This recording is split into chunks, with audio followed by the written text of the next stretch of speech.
Guess what? It's time for Making Kayfabe with your hosts, Bryce and Dylan. Hello, everybody. Welcome back to another excellent episode of Making Kayfabe with your boys, Bryce and Dylan. I'm Bryce, and this is Dylan. Say hello, Dylan. Wait a minute. Uh-oh. Did I mess that up? Uh-oh. Off to a flying start here. A little joke on our end.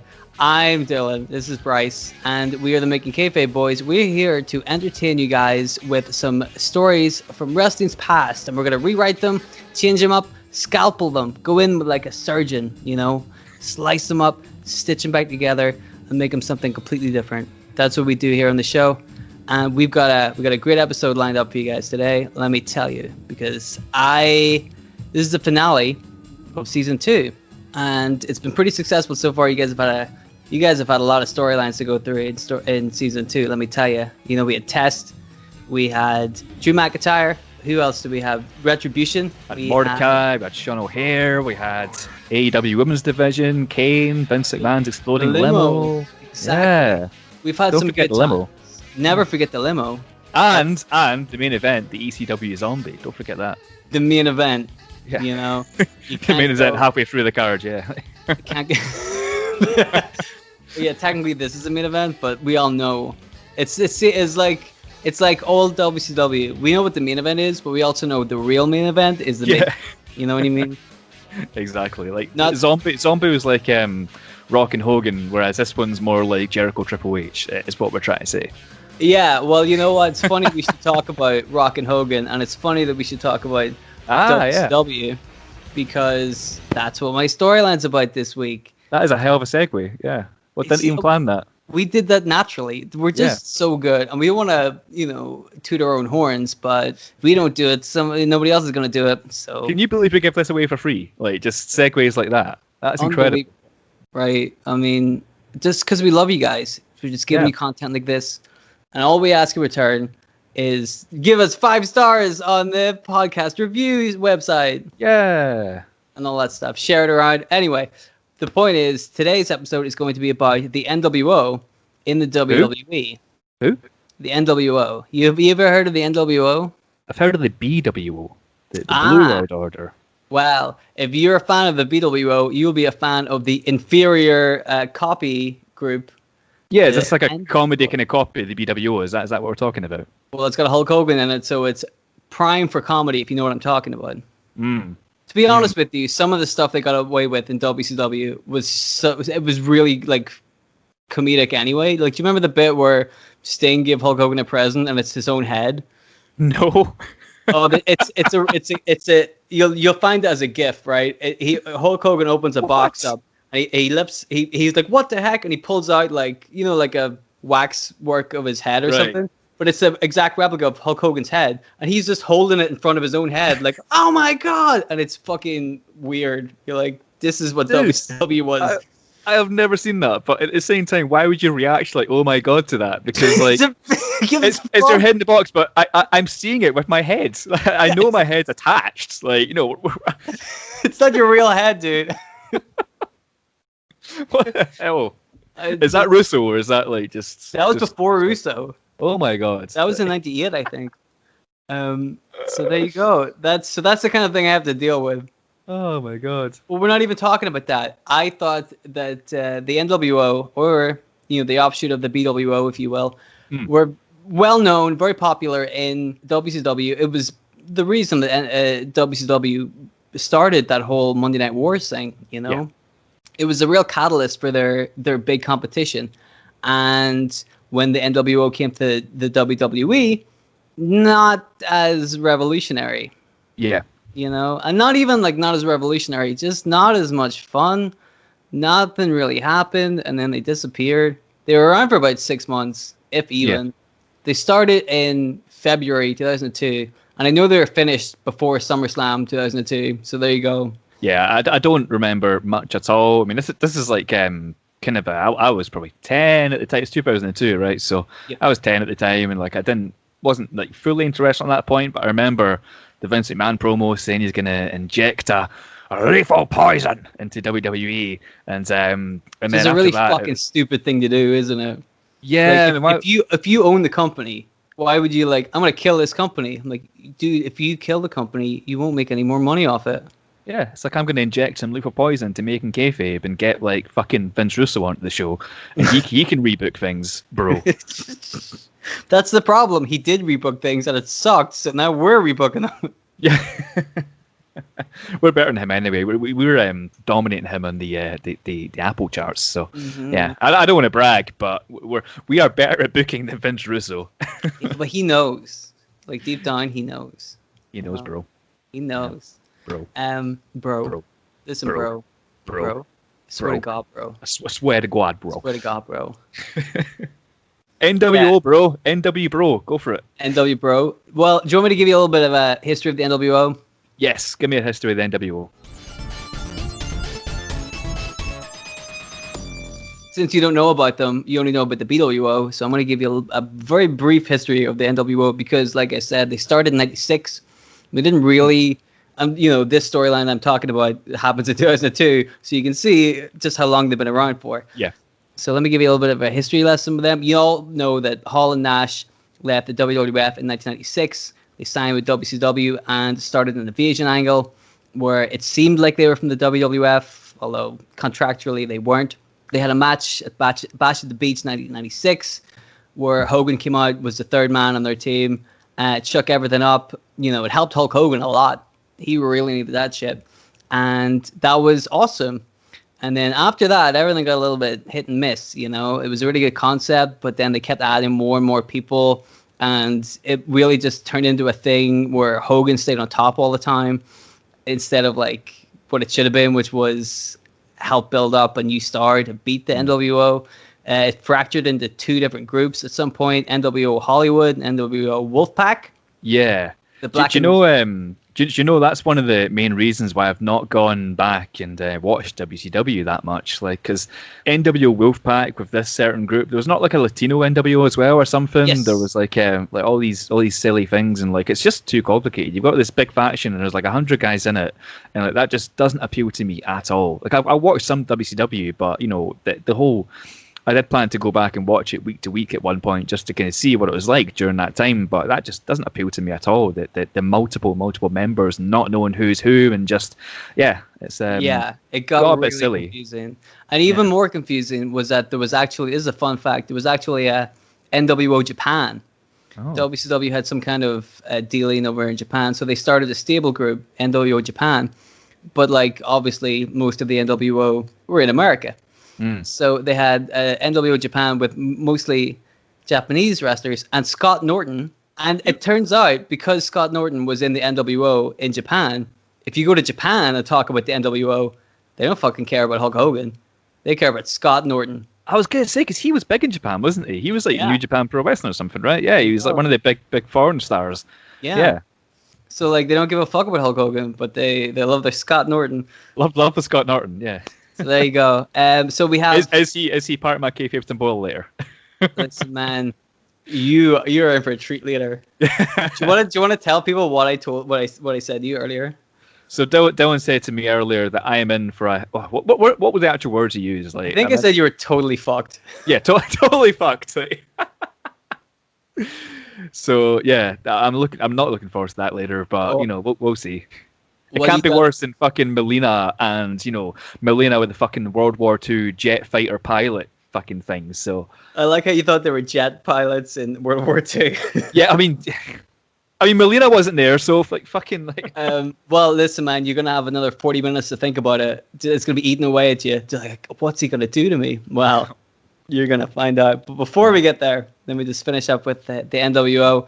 At some point, they kind of split up in 1999 because it's WCW, but 1999 and 1996, you know what I mean? Groups don't last that long. Yeah. Because it's WCW, the NWO returned in December 1999, so, fucking 8 months later, or whatever, as NWO 2000, of course. And it has Bret Hart in it, and of course, Bret Hart got injured by Goldberg shortly after this, so it means that by the end of it, NWO 2000 split up in April 2000, so that's about 4 months for that. I know, it's WCW at its finest, man. Yeah, that was Russo. That was 2000. That was Russo, yeah.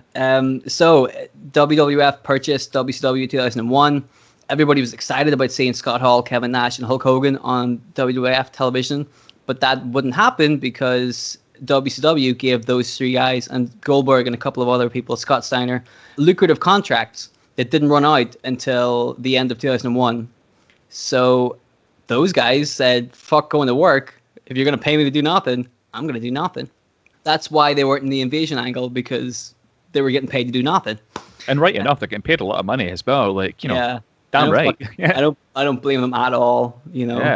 Fair play. And then the fun thing about that is you're guaranteed that fucking Vince McMahon is going to offer you a contract after that. Yeah. So you may as well hold out, Or Jeff and Jerry Jarrett. Yeah, if you're staying. Yeah. Okay, so in February 2002, all of that was straightened out. Vince McMahon brought in the original NWO members, Hulk Hogan, Scott Hall, Kevin Nash, to kill the WWF. Well, the WWE as it became in 2002, because his business partner was Ric Flair, who owned half of the company. And Vince doesn't like sharing things, especially with Ric Flair. So he thought the best thing to do is to just kill this business I've spent 20 years building up. I mean, he's doing a better job of it these days, to be honest. Drew McIntyre is the champion. Yeah, I mean, fair enough, Drew McIntyre, but the rest. Oh man. Yeah. Anyway, that's for a totally different podcast. Yeah. So yes, in 2002 we got some really cool matches, such as Scott Hall versus Steve Austin, and The Rock and Hollywood Hogan at WrestleMania 2002. Shortly after this, Hogan turned face and left the group, so it was really just Hall and Nash. They brought in X-Pac, then soon Big Show joined as well. Then, for some reason, Ric Flair joined the group, right? Think a minute ago where I said the reason the group was brought in was to get rid of Ric Flair. Oh my God. Ric Flair joins the group, and then he adds Booker T to the group. Booker T tries to add Goldust to the group, but that doesn't work. Then Shawn Michaels joins the group in June. Wait, get this bit. Shawn Michaels joins the group in June. Then he kicks Booker T out of the group. So after March, Kevin Nash was out with an injury. Surprise, surprise. He returned at the same time Michaels did. Like Shawn Michaels and Diesel kind of reunion. So now they're both back in the NWO in June. And then in July, Kevin Nash had to take some injury time off again as he tore his quad. Making a tag. Yeah. So a week after that, Vince McMahon just disbands the NWO because, and then he introduces Eric Bischoff as the new general manager of Raw. Now think about that, dude. You have Bischoff and the NWO on your TV at the same time, and your idea is fuck the NWO. Yeah. So there you go. That's the story of the NWO in WWF, WWE. And a waste. Shouldn't have ever happened. It's not great, is it? No. Like the best thing that happened there, I think we can agree, is The Rock versus Hulk Hogan. Yeah, and that is a great match. That is the one wrestling match my girlfriend actually enjoyed. So there you go. It's so good. It really is. I watched it not so long ago, and it's still good. It's still good. It's not. Do you know what it is? It's not even like my coach in wrestling was talking about this. Like as rookies, we could not go out and do a Rock versus Hogan match because that match is like 90% like crowd reaction and just it's so big and so massive that way. It's you look at it, they don't do that many moves, they don't do that many high spots or anything. It's just just the spectacle of these two big time stars from their era going head to head. So, but yeah, like just an awesome match. Like guarantee everyone watching this has seen it, but go watch it again. It's how it should be done. Yeah. Well, that's the story, apparently, is that Rock and Hogan had like a match all planned out, and then they went, to have their match. And just as the match was starting, you can kind of see The Rock like telling Hogan, to hit him, because they're like, we have to change this. Rocky was like, we got to change this. The crowd, they're not going to buy what we had planned. And so they improv that whole fucking match. Yeah, because Hogan was meant to be the heel, right? Yeah. Because he's NWO. The crowd fucking loved him, Yeah. Crazy. Yeah. Wrestling, eh? Man, it's a wild game. Yeah, it's a wild game. It is, and I'm going to try to play that game myself by coming up with a storyline for the NWO. Are you ready?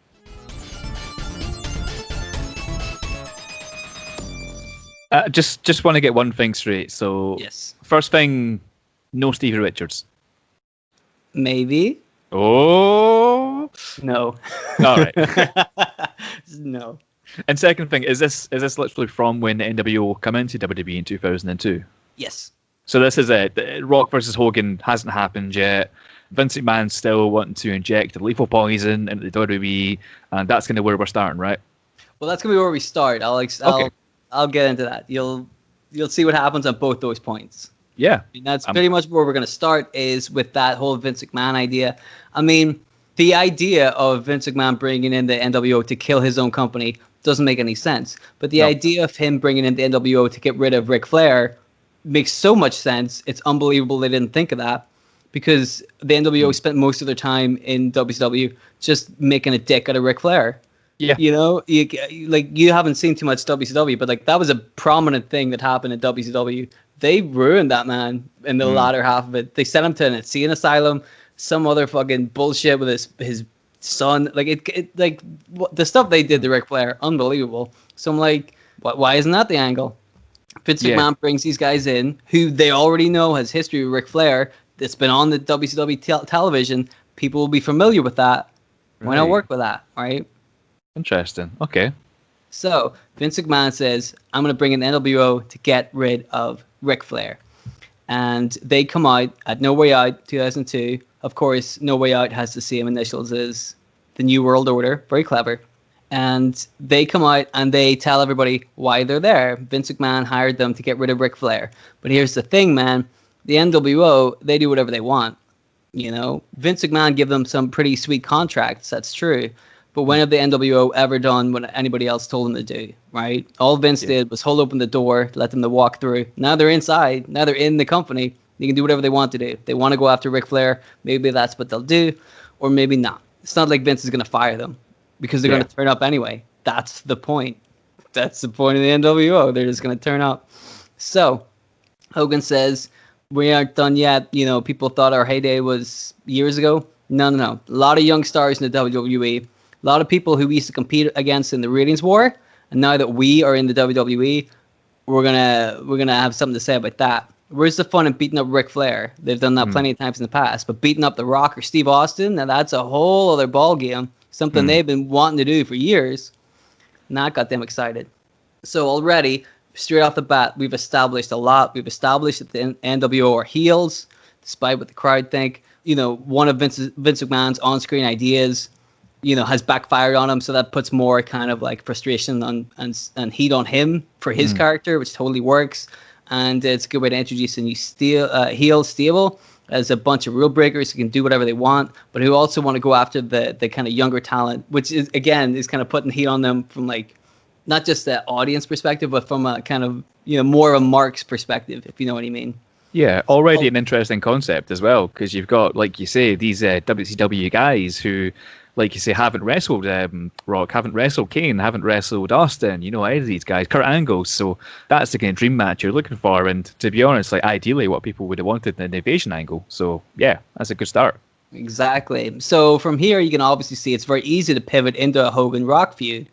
And the same with Austin and Scott Hall. We can still do those at WrestleMania because it makes sense. They've already made it clear that they're gunning for those two people. So, you know, why wouldn't they do that? At the moment, Triple H, he won the Royal Rumble in 2002. So at WrestleMania 2002, he is fighting Chris Jericho for the Undisputed Championship.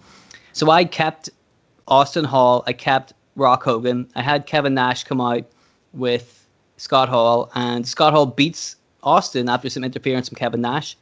Austin's obviously not happy about this. But the Rock Hogan match goes off pretty much the way it does in real life. Everybody loves Hulk Hogan. The Rock wins.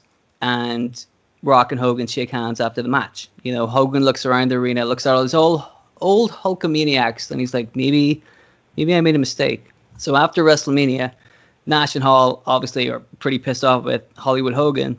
They did what they said they were going to do. They beat up Steve Austin, made him look like an idiot. Hogan didn't beat The Rock. Hogan shook hands with this guy. Hogan's like mugging for the crowd. What's that all about, you know? Hulk Hogan, he's listening to the crowd. He understands the way things are going. He realizes maybe he's going to have to hang up the boots sometime soon. So maybe this could be his last proper run, and he wants to do it, you know, as a good guy. And in the red and yellow, Scott Hall and Kevin Nash think that this is stupid.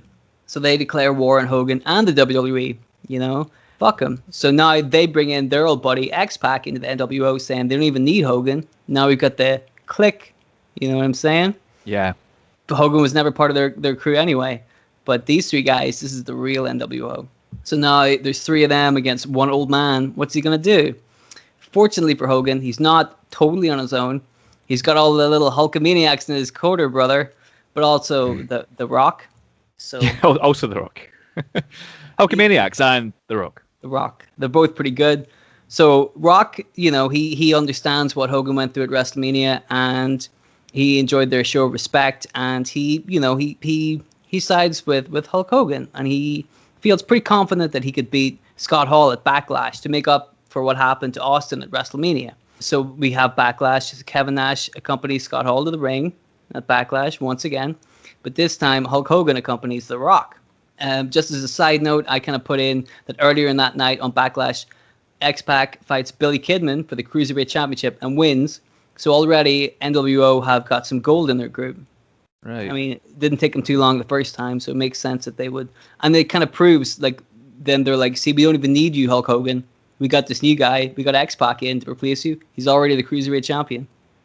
Don't need Hulk Hogan. So during the Rock Hall match, Kevin Nash starts to get pretty involved, trying to cheat to help his boy win. Hulk Hogan, he's looking after his boy, The Rock. So he starts trying to get his hands on Nash. He starts, picks up a chair, starts swinging it around. But in a little bit of miscommunication, he swings the chair at Kevin Nash. But he accidentally hits The Rock, who was brawling with Scott Hall on the outside. Scott Hall takes advantage, rolls him back into the ring, hits the razor's edge. 1, 2, 3. That's it. Scott Hall has beat The Rock.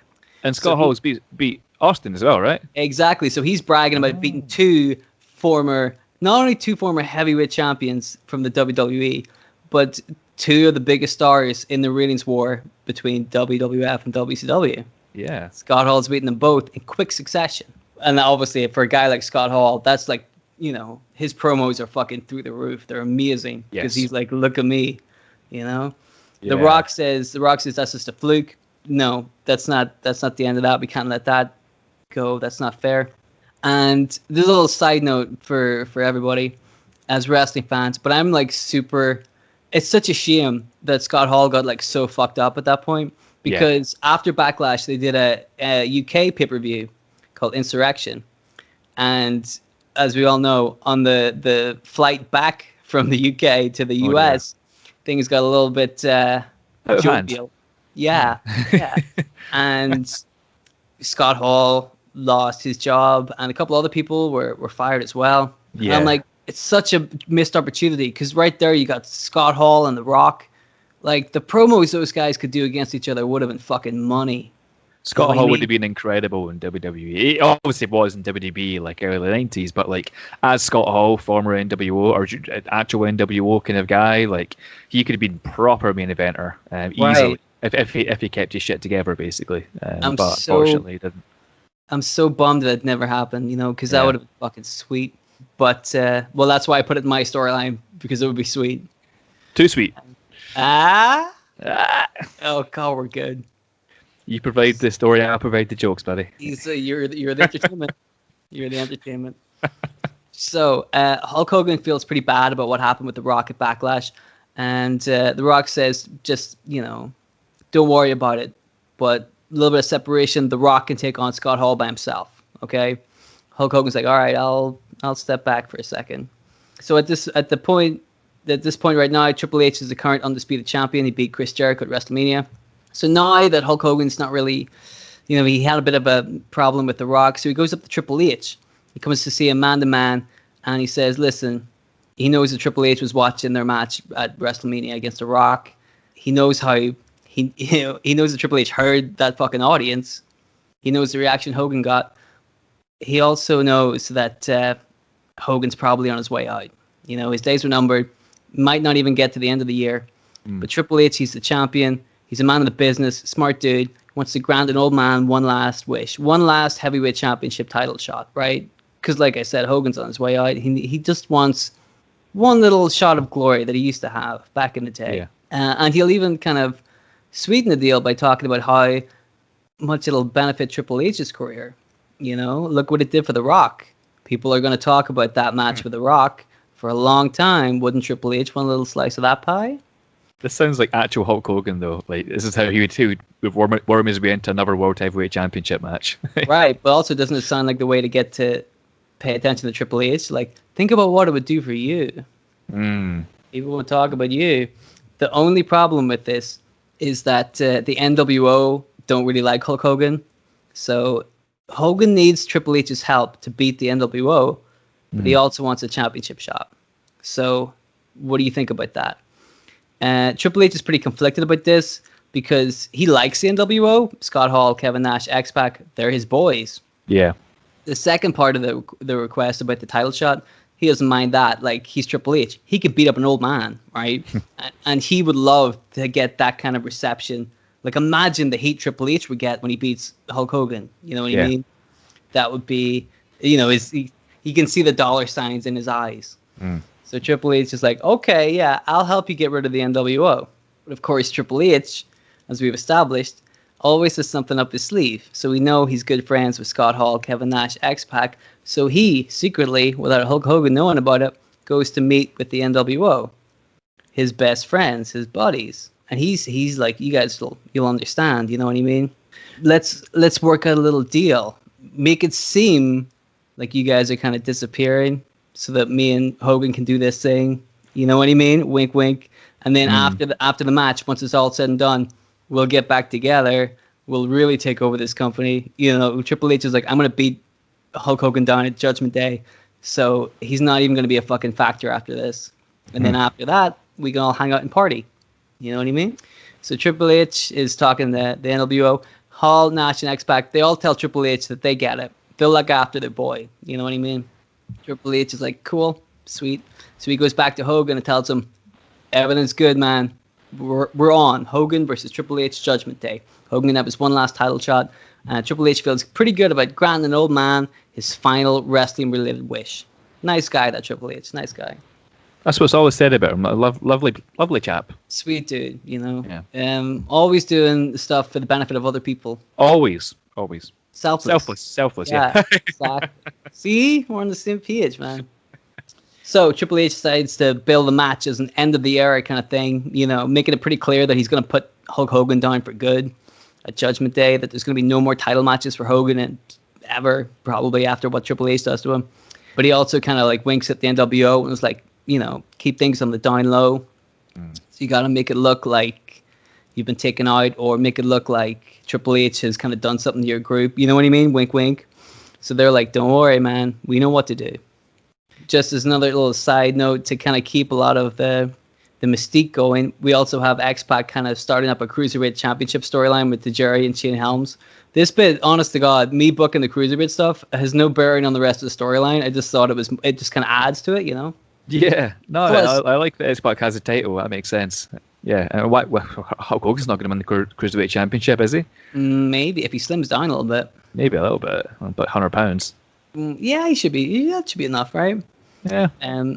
So basically, X-Pac is going to have a match with the Jerry and Shane Helms, triple threat match, 3 really good cruiserweights, great match that would be in my rebooking. So he's obviously booked in a match, and he promises to everybody he's not going to be involved in any other match, which seems to placate some people.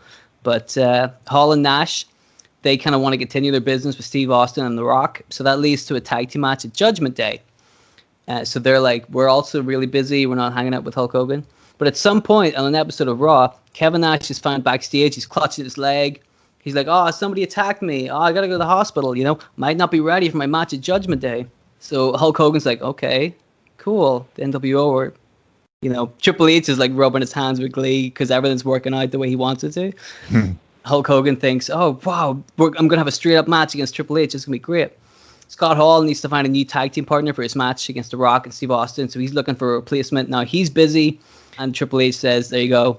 Looks like everybody's occupied. We're all good to go for our heavyweight championship match. Before Judgment Day on Sunday Night Heat, working in Sunday Night Heat. Can you believe this? It's a great amazing storyline. Are Motley Crue there? No, because their bouncer didn't turn up. Oh, for fuck's sake. Their fucking roadie was like, where the hell is Test? That's a good name for a wrestler. Test. You think? Anyway. So on Sunday Night Heat, Triple H meets up with Scott Hall and X-Pac, gives them the old too sweet, and wishes them luck in their matches later. And they both wish Triple H luck in his match later. So X-Pac goes on to beat Tajiri and Shane Helms, retains the Cruiserweight Championship. Scott Hall, ready for his big match against The Rock and Steve Austin, he brings out the Big Show, which, as you know, he was in the WWE version of the NWO, but he was also in the WCW version of the NWO whenever he was the Giant. So it makes sense that the Big Show would be in the group. And it was pretty easy to convince the Big Show to join because, you know, look at what he was in WCW. He was a former heavyweight champion, former tag team champion. He was working with some of the biggest stars, constantly had TV time, didn't look like a fucking idiot all the time. And then, you know, once he joined the WWF, WWE, he was already forgotten about by 2002, you know. So Hall's like, time to get your revenge on these nerds. And Big Show says, you got it, boss. So he joins up with Scott Hall. He's in the NWO, and together they're able to beat both Austin and The Rock. It shows you just how, you know, determined Big Show is now. You know, totally different Big Show from what it was before that, because he was kind of goofy or all over the place. He wasn't serious. Now he's focused. You know, is that a clean finish? Yeah. Okay. Cool. Yeah, just to put over the NWO. So both men are like they can't believe it. They're you know, they're like, what the fuck? Austin and The Rock are like, how did the Big Show and Scott Hall do this? I mean, I'm sure Scott Hall probably cheated somehow, but there was no interference. Let's put it that way, okay? Scott Hall is pretty fucking pleased with himself that he's beaten The Rock and Austin again. So Scott Hall is on a fucking tear, right? Scott Hall's looking pretty fucking good. So we got our main event, Hulk Hogan versus Triple H for the Undisputed Championship. Triple H is not sweating anything. You know, he's Triple H. He's, you know, manhandling Hogan through most of the match. Kind of taking him lightly. But then near the end of the match, Hulk starts hulking up. He's getting the crowd behind him, as he so often does. Triple H is a little bit like, oh, fuck, what do I do now?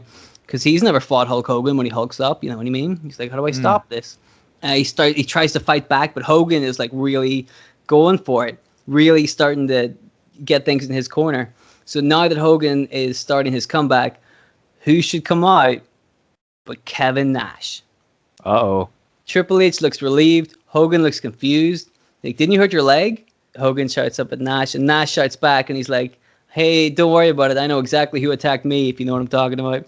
And he's trying to, like, get into the ring with a chair. So during the commotion with Kevin Nash, the referee is trying to keep Nash away from getting into the ring.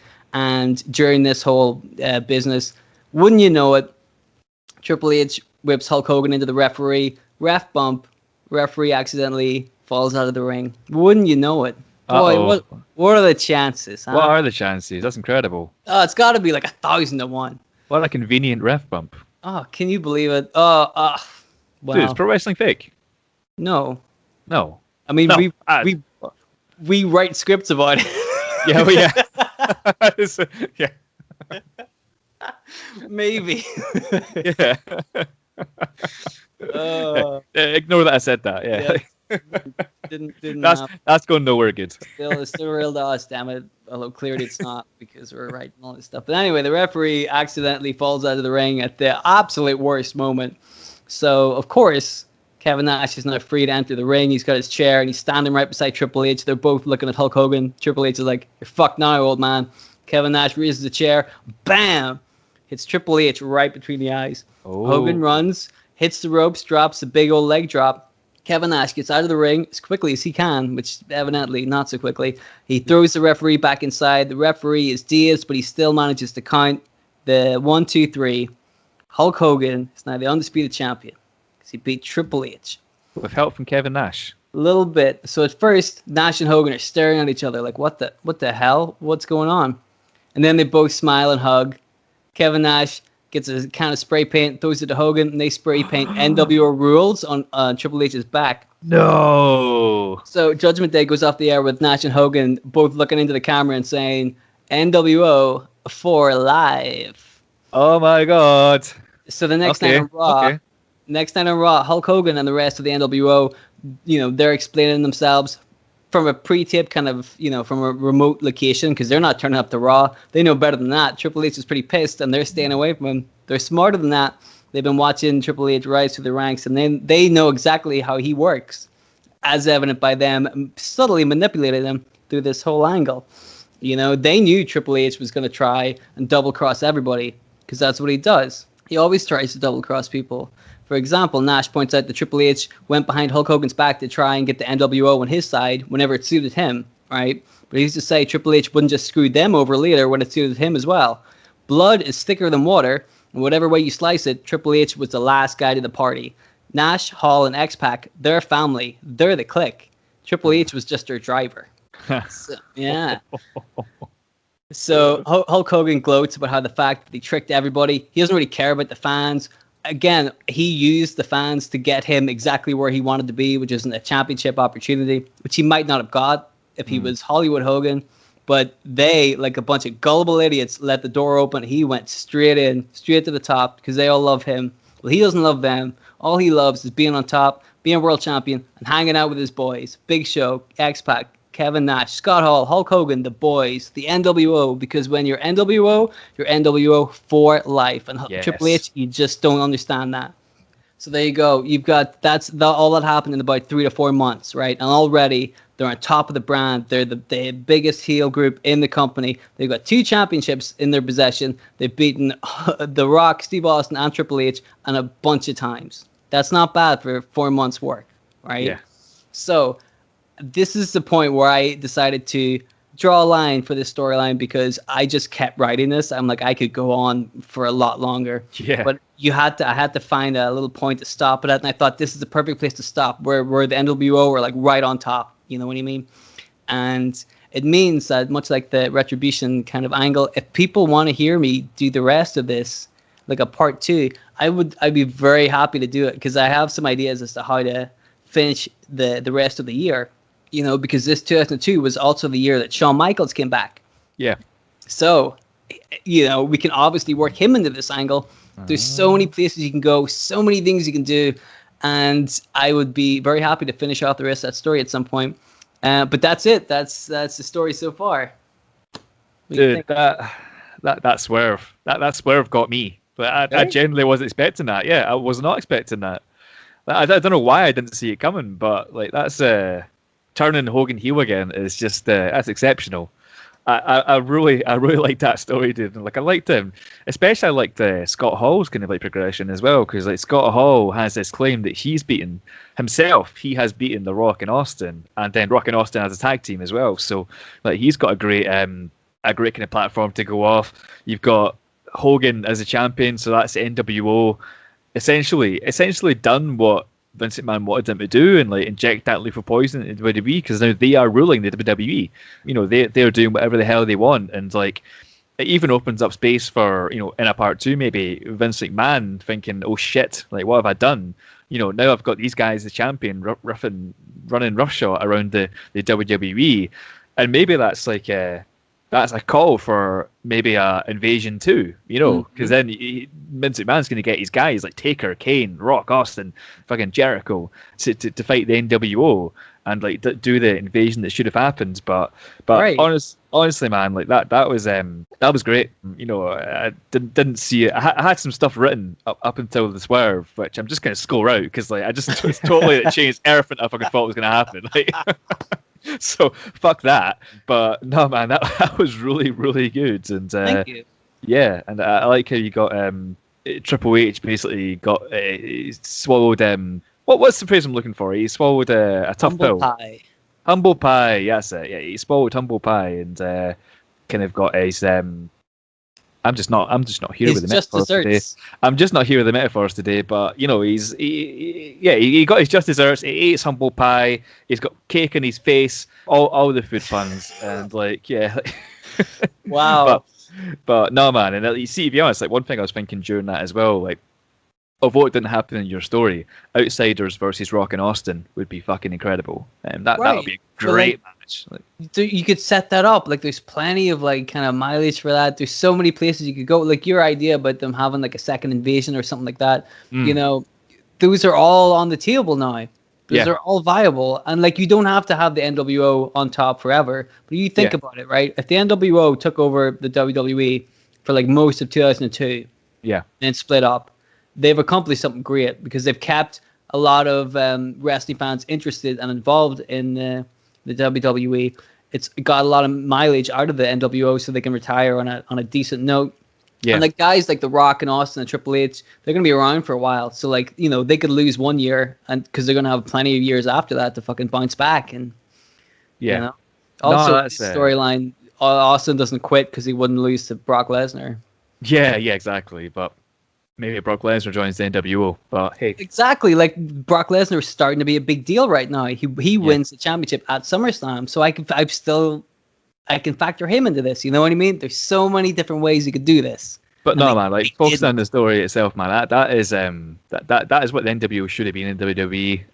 You know, it's a damn sight more than what they did get in WWE, and like I want to hear a part 2, definitely. I mean, we've already had quite a few tweets about, you know, Retribution Part 2, but I mean, you know, if NWO Part 2 is on the table, then you know I'm ready to dig in. So yeah, get tweeting, guys, if you want to hear what happens after this. We're just throwing out some ideas there, just by you know, throwing shit at the wall there. But there's so many cool things that could happen from that. So like why not? That would be awesome. Totally, man. I mean, if people would want to hear me go back to revisit some of these in like season 3 or something, totally let us know. I would happily do that. This one especially, man. I was so like, I can't wait to see what happens at SummerSlam. You know, got really into it, and it's so simple as well. Like, you know, I didn't go crazy. Nobody ran over anybody. Nothing stupid happened. There was no monster trucks. It was just simple like shit that could easily have been done. But also, again, I didn't factor Kevin Nash into it too much because we already know in real life he got injured a lot. So I'm like, we'll just kind of have him there as a presence, but not totally involved. That's why Scott Hall's kind of doing a lot of the heavy lifting, because that guy can still go. Yep. Simple, dude. Simple. Like that's it. It's like we don't. Yeah, we try to keep it, you know, to real, as much to real life as possible in Making Kayfabe, and like we don't want to just do like some crazy shit and just say, oh, this happened and it's you know, fucking this guy came in from TNA and this guy came in from WCW and then all this happened. Like that is fancy booking, but it's like, you know, we're trying to keep it to real life and and this could have easily happened. It's not kind of stretching the truth too far at all. So, you know, that's what we do here. That is a great way to book the NWO, and you know, I'm fairly sure everyone's going to agree with that. That is a good storyline. Thank you. Would you like to try to improvise an even better storyline? No. Well, I got some bad news for you, buddy, because the next part of the show is the Kayfabe Tombola. I'll tell you what, before we go into Kayfabe Tombola, have you got an announcement? I've got an announcement to make. Do you want to hear the announcement? I would love to hear whatever surprising announcement you have to tell everybody that I totally don't know about. You know nothing about this, yeah? I don't know anything about anything. You're really selling it, but so guys, the announcement is that the official Making Kayfabe t-shirts, that's t-shirts, are now live at makingkayfabe.redbubble.com.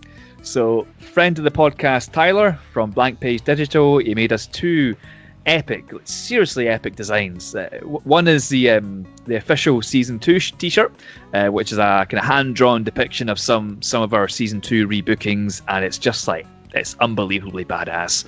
There's a second one as well, which is a play in the time-honoured tradition of thumb wrestling, and also as a bonus for everyone who fucking asked for it on Twitter, some of you who follow us on Twitter might remember my awful drawing of Riho and Nyla Rose from AEW in the kind of mock-up that I sent to Tyler. You know, here's what I want the shirt to look like.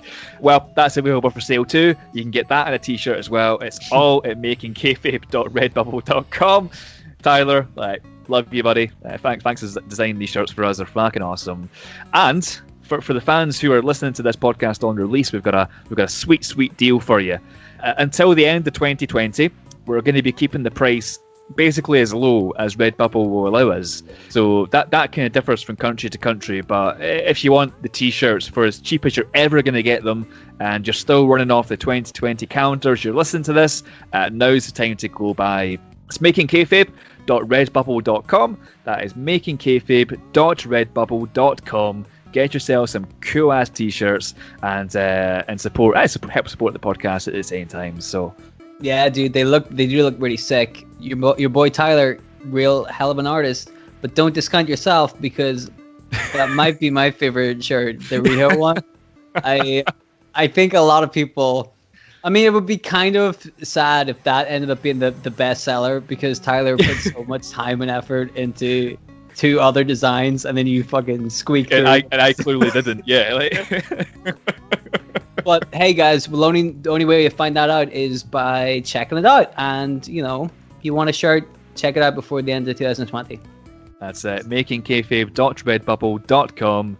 And right now I'm ready for some kayfabe tombola. I'm hyped up now.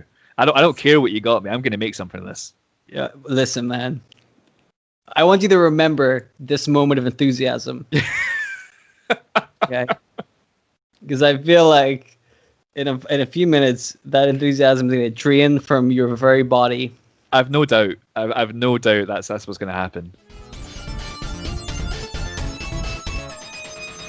Yeah, let's go for it. Hit me with what you got. So what is kayfabe tombola? Well, I'm glad you asked, Bryce. Let me explain it to you. Imagine I'm listening to this podcast for the first time. I have no idea what kayfabe tombola is. Describe it to me. Well, I was gonna say, you've been on like 17 episodes of this fucking show. You don't know what it is. I don't know what the fuck your kayfabe tombola is. Like fucking Melina and fucking like the Mountie. But yeah. What is wrong with either of those people? I'm not even gonna start. Okay. So listen, let me explain what kayfabe tombola is. I have a list of 4 wrestlers, 4 scenarios, 1 to 4, A to B. Bryce is gonna pick a letter and a number, and he's gonna have 1 minute to make a storyline with that selected wrestler and that selected storyline, and try to come up with something unique and pretty cool. It's very hard to do in 1 minute, but it can be done. And Bryce, you've done it before with the Mountie and with Melina. Sort of. The Mountie one, I still love it. That is like I will say that is my shining moment. The Maple Syrup Mayhem match is by far my favourite I've done. Well, this might change everything. So you're gonna have, the numbers 1 to 4, and then the letters A to D. Yeah. And you can feel free to pick them. You can feel free to try and stretch this bit out for as long as you want, so you don't have to pick anything. Floor is yours, my friend. Oh boy, I keep forgetting what I've actually picked in the past. I don't know, but give me 4C. Don't do that. You know what? It's not even as bad as it could have been, and I will explain why. What was it? 4C? 4C. C for Charlie. You got it, boss. Well, let me tell you about some of the wrestlers you could have had. Who could have had? You could have had Big Swole. Big Swole? Okay. Mm-hmm. You could have had old friend of the show, Reno. Reno. you keep avoiding Reno, and I'm really annoyed about this. Good. Pick Who the him fuck is Reno? Sake. You know exactly who Reno is. Don't give me that sass. Abe's fucking Odyssey. Right, you could totally do stuff with him. He's your favorite wrestler. You told me that. You could have had Simon Dean. Do you remember Simon Dean? Simon System, right? Is that what it was? Yes. He had his little workout program or something. Yeah, Nova, the BWO, right? He was Nova as well. Of course, you know the BWO. So I know everything about Nova from the BWO apparently. So exactly. Yeah. You didn't get either of those guys. Well, I'll tell you. Oh boy. I tell you who you did get. Oh boy. Oh, I hope you're ready for this. If you thought Melina was bad, if you thought the Mountie was bad, I guarantee you just picked somebody worse than the Mountie. Are you ready for this, Bryce? No. Okay. You have picked Nathan Jones. Oh my fucking god. The Colossus from Boggle Road. I was so inspired. I was like, Nathan Jones, why haven't we done him already? Perfect. Nathan fucking useless fucking bastard booked at WrestleMania for a match. Too shit to wrestle. Nathan Jones. Nathan fucking bastard Jones. You got him. Here's what you could have had. These are the scenarios you could have had. And just listen to the ones that you didn't get. All right. You could have had that he thinks he's a dolphin. Right. which I was really hoping you'd pick. I mean, dolphins can't wrestle either, so. Well, exactly. It's easy. It's perfect. You could have had, I think, what I would have really enjoyed, which was being inhabited by the ghost of Mae Young. Right. Because, good God, that would be a fucking... I don't know what the fuck that would be. I don't get that one. That would be amazing. And you could have had, he gets a new gimmick where he's a poet. Oh. Which is it? Like, kind of like Heidenreich? Is it Heidenreich or was it Schnitzky? It was Heidenreich, I think, done the poetry, yeah. Yeah, they both sucked anyway. Oh, that could have been great. My name's Nathan Jones. I'm going to break all your bones. Oh, that works! And then I'm gonna call you on my phones, and then you're gonna do a lot of moans. There you go. Poetry. Yeah. There's your. Can I just do that one? Got some bad news for you, buddy. Didn't get that one. Oh boy. You got possibly the worst one you could have picked, which is warming my heart. You got Nathan Jones, big useless bastard. Nathan Jones is the person on a pole in a something on a pole match between two other random people. So you have to also come up with a reason why they would put Nathan Jones on a pole. You can use a forklift instead of a pole if you wish. I told you. I told you. Oh my! Why do you do this to me? Why? I can't believe what you is picked this? One. You could have picked the dolphin one. So, just to recap, God. you have 1 minute to figure out a reason why two people would want to fight over Nathan Jones so badly that they would put him on top of a pole and or on a forklift. Bryce, do you want me to talk for a few minutes while you think? Can you talk for like an hour? I can, but I don't think people want to hear that. All right, so Nathan Jones is on a pole. All right, okay. Like, I've no idea. I've got an idea in mind. I don't know where I'm going to go with this, but let's just find out. Let's just see what happens. You can't change it in the middle and make him a poet. Don't you do that. Damn it. Don't just do the poet one. You have to do this. Nathan Jones is on a poet match? Is that what it was? Sorry. Okay. I'm gonna go to Scotland and rustle your hair. What do you think of that? Oh. All right. I'm gonna give you 1 minute. Are you ready? Absolutely not. But excellent. That's what I want to hear. I'm gonna count down from 3, and then I'm gonna go, and you're gonna have 1 minute to tell everybody why Nathan Jones is the person on a pole in a someone on a pole match between two other random people, but you also have to explain. Easy. 3. 2.9. What's wait? What's that over there? I'm just gonna go away for a second, Bryce. No, seriously. Okay, here we go. Here we go. 3, 2, 1. Get kayfabing. Okay, so I'm gonna the two guys I'm gonna pick here are two kind of like lower kind of like mid-carder, kind of smaller guys on the roster in like 2003, 2004 when Nathan Jones is around. So let's, for the sake of kayfabe and boiler, let's say it's Billy Kidman and let's say it's fucking Carlito or something. And like these guys, they're going out every night and they're losing matches because they're small guys and you know. They're just not big enough to compete with the big boys, kind of thing, you know. Okay.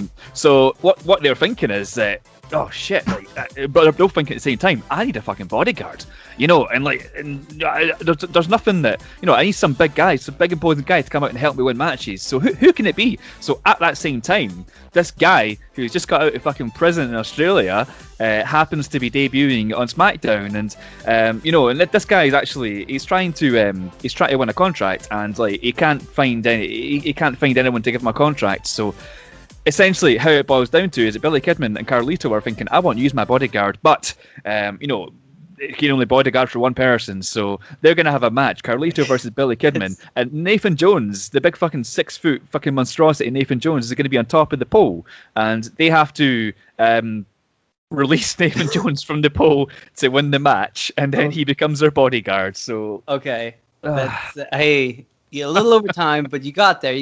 I tell you what, dude, for me throwing you two really fucking good curveballs, you came up with something really coherent, reasonable. I mean, once you said it, I'm like, hey, you know what? That kind of makes sense.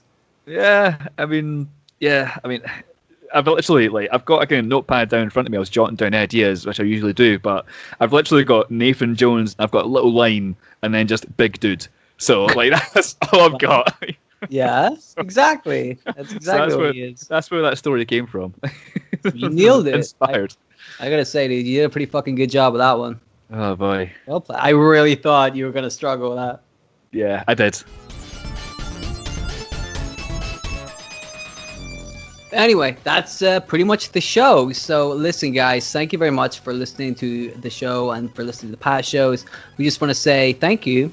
We really appreciate it. This is the end of season 2, but we have some more good content coming up for you guys over the Christmas holiday. So don't worry about that. You're going to have your kayfabe.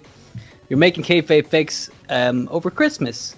It's our little gift to you. And make sure to check out the t-shirts, of course, on Redbubble at...